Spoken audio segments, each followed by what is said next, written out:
ခုဆွဲမှာပေါ့ဆွဲမှာဒီပုံတွေကျွန်တော်ဘယ်လိုဆွဲမလဲဆိုဆွဲလို့ရတဲ့နည်းတွေပေါ့အများကြီးရှိရပေါ့ကျွန်တော်တရားအမြင်မတူတဲ့အတွက်ဆွဲပုံဆွဲနည်းရတယ်ကွာသွားမယ်အဲ့တော့ကျွန်တော်ပထမဆုံးအနေနဲ့ဘယ်လိုဆွဲမလဲဆိုရင်ဒီအောက်ကအခုံးလေးကိုအရင်ဆွဲပြမယ်အောက်ကအခုံးလေးကိုအရင်ဆွဲလိုက်မယ်ဆန်ပလေးကိုယူမယ်စကဲယူလိုက်မယ်ကျွန်တော်တို့ဒီစဝိုင်းနဲ့ပဲဆွဲလိုက်လဲရတယ်ပေါ့ဒါမြန်တော့ထွင်းဖြတ်ရုံပဲဆို40 30 sorry 10 meter နဲ့ဆို80 60ဖြစ်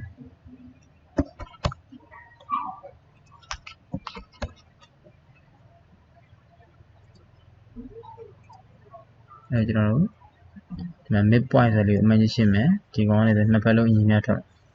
horizontal တိုင်းလေးယူရမယ်အဲ့ဒါကျွန်တော်တို့ဒီမှာ twin ကိုယူလိုက်တယ် power twin ကိုယူထားတယ်ယူထားပြီး click နှိပ်ပြီးတော့ဖြစ်လိုက်တယ်မလိုတဲ့ပိုင်းလေးဖြတ်ချလိုက်ဒါဆိုရင်ကျွန်တော်တို့ဒီ fully define ဖြစ်နေတဲ့အတွက် h2 port ပြည့်နေပြလို့ရပြီကျွန်တော်တို့ဒီဘက်ကိုပဲပြစ်လိုက်လေးရတယ်ဘယ်လောက်ပြစ်မလဲဆို60ဆိုအဲဒီ60ပြီးကျွန်တော်အောက်ကဘက်မှာဆက်သွားမယ်ဆိုရင်ကျွန်တော်တို့ဒီမှာ new script ခေါ်လိုက်မယ်ကျွန်တော်တို့ကြက်တဲ့လောက်ယူလို့ရတယ်ပေါ့ယူလို့ရတယ်ဆိုကိုစိတ်ကြိုက်ဒီမှာ color corner rectangle ယူလိုက်မယ် corner rectangle ယူလိုက်မယ်ယူလိုက်ပြီးဒီလိုလေးပြီးလိုက်ဒီနေ့ဘယ်လောက်လဲဆိုသူက120ဆို60ကျွန်တော်ဒီ mid point ဒီ mid point နဲ့ဒီကောင်ရဲ့ mid point နဲ့က horizontal လို့ပြီးလိုက်မယ်ဟုတ်တယ်ဒီကောင်ကဘယ်လောက်ရှိမလဲဆိုရင် circuit တစ်ခုကနေဝိုင်းလိုက်မယ်twin ကိုယူလိုက်မယ် power 2ယူပြီးနှိပ်ပြီးဖြစ်လိုက်မယ်ဒါပဲဒီရပြီဆိုရင်ဘယ်လောက်လဲဆိုတော့သူကR20 အတွင်းက16R20 smart dimension ယူမယ်ဒီကောင်ကို20လို့ပြီးလိုက်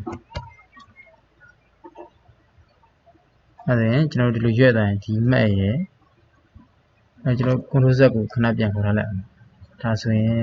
ဒီကောင်ကလည်းကိုတန်းချက်ဖြစ်ရမယ်ဒီကောင်ရဲ့vertical ဖြစ်ရမယ်ပြီးတော့ဒီ point ရဲ့ဒီ mid point လေးရဲ့လည်းတန်းလိုက်လေးဖြစ်ရမယ်တန်းလိုက်လေးဆို horizontal ဒါthen ဒီကောင်ကကျွန်တော်တို့20ဆိုရင်20လို့သတ်မှတ်လိုက်အဲဒါတော့ကျွန်တော်စုံဝမ်းအတွင်းက16နဲ့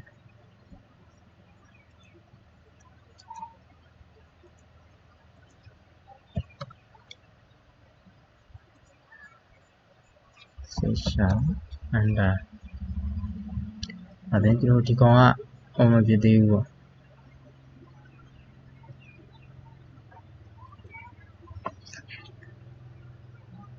ဘာလိုလေးလဲမသိချင်တယ်ဆိုရင်ကျွန်တော်ကဘာလို့ဆက်မဒီကောင်လေးကိုဆွဲကြည့်လိုက်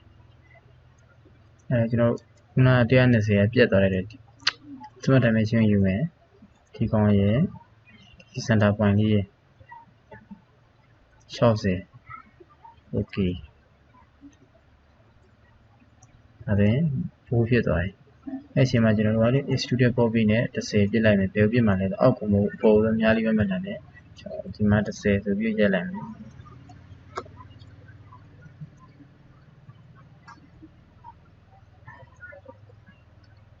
isometric view ပြောင်းမယ်ပြီးကြကျွန်တော် fill လက်ရှုမယ်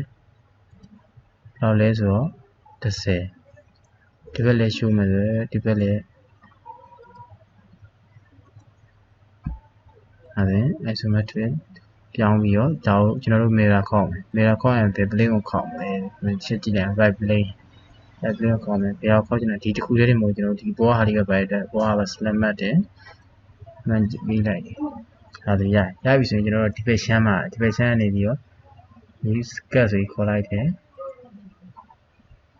ဘာယူမလဲဆိုကျွန်တော်ဒီ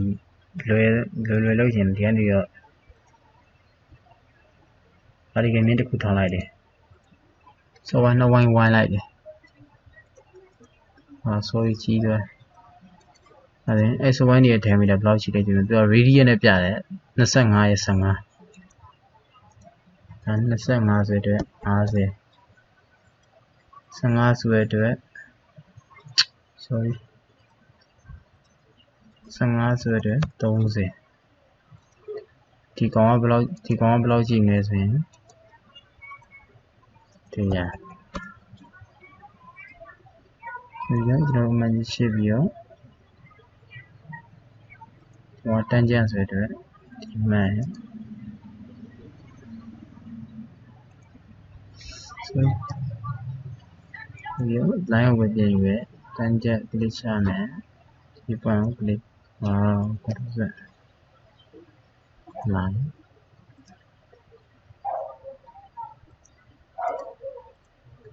အဲ့ဒါကျွန်တော်ဒီကောင်ကို select မှတ်ပြီးတော့ convert identity လုပ်ပေးလိုက်မယ်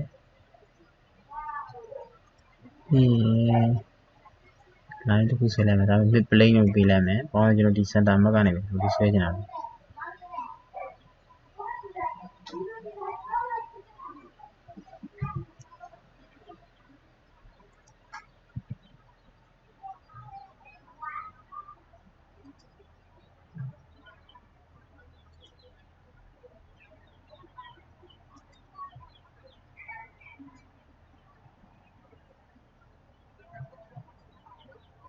ဒီမှတ်ရဲ့ဒီမှတ်ဟုတ်စနေမရတယ်အဲ့ဒါကျွန်တော်ခုနအမြင်တွေကိုရင်မဆွဲသေးဘူးရင်မဆွဲသေးမင်းနဲ့ line ဆွဲမယ် mid plane လို့သတ်မှတ်မယ် center ကနေပြီးဆွဲလိုက်မယ်ဒီလိုသတ်မှတ်မယ် twin ဖြတ်ထားမယ်အဲ့ဒီမှာကျွန်တော် line ကဒီစုံမှတ်တွေနဲ့ပဲသတ်မှတ်လိုက်တယ်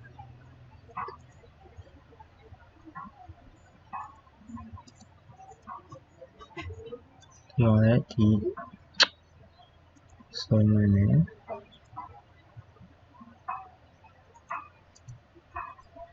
ါလည်းကျွန်တော်တို့က student ပေါ်ပြလို့ရပြီဘယ်လိုပြမလဲအဲ့ဒါအစုံထုတ်ကိုယူလိုက်မယ်ဒီကောင်ကဟိုဘက်ကိုဖြစ်နေတယ်ဟိုဘက်ကိုဒီဘက်ဘယ်လောက်လဲဆို10တော့ဒီဘက်ထားလိုက်မယ်ထားပြီးကျွန်တော်အဲ့ဒီကောင်မြားလေးနှိပ်ချပြီဒီစကတ်ကိုဆက်လက်မှတ်တယ်မှတ်ပြီးကျွန်တော် student ပေါ်ပြဆိုပြစ်တယ်ဖြစ်ပြီးကျွန်တော်ပြစ်ချင်တာဒီကောင်ပြစ်ချင်တယ်ဟိုဘက်ရောက်နေဟိုဘက်ကိုမဟုတ်ကျွန်တော်ဒီဘက်ဘယ်လောက်လဲဆိုရင်30လား40လားကျွန်တော်ပုံပြန်ကြည့်လိုက်30ဆို10ပြန်ရှော့ဒီပုံလေးရတယ်အဲကြောင့်ကျွန်တော်တို့ကဒီ channel ဟာဒီ read command သုံးမဲ့အတွက် right plane ကမယ် script ကိုခေါ်လိုက်မယ်နောက်မဲ့ to လို့ယူလိုက်မယ်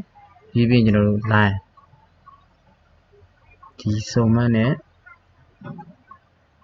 ငါမှတ်လေးနဲ့ကို click ချထားပြီးဆိုရင် feature တွေကနေပြီးတော့ read command သုံးတယ် asymmetric ယူပြီးတော့ flip to material site လုပ်တယ်ကျွန်တော်ဒီလိုမရတော့မရဘူးဒီလိုမရဘူးဖြစ်နေချိန်မှာကျွန်တော်ဘယ်လိုလုပ်မလဲဆိုတော့ခုနစကတ်ကိုစကတ်ကရှိတဲ့တော့ကျွန်တော်နောက်မဲ2ကိုယူလိုက်မယ်ရေးပြီးဘယ်လိုလုပ်မလဲကျွန်တော်မြင်းလေးဆက်ဆွဲပြီးတယ်ဒီမှတ်ကနေပြီးဒီဘက်ကိုဆက်ဆွဲမယ်တစ် line ပြီးတော့ဒီကနေပြီးဒီလိုတစ် line ဒီပေါ်မှာပဲကိုလီနီယာပဲဆက်ဆွဲပြီးရအဲ့ဒါမဲ့နဲ့ကြည့်ရင်ကျွန်တော်မြင်ရတဲ့လူလေးရလာအဲ့ချိန်ကျမှကျွန်တော်တို့က feature ရဲ့နေပြီးတော့ read command သွားပြီးတော့material site ကိုသွားပြီးတော့အမှန်ရှင်းပြလိုက်ဒါဆိုရင်ကျွန်တော်တို့ရဲ့ပုံကကြာသွားပြီပဲကျွန်တော်ခုနလိုမရခဲ့ဘူးရှင်ကျွန်တော်ဒီလိုလုပ်ပြလိုက်မယ်ကျေးဇူးတင်ပါတယ်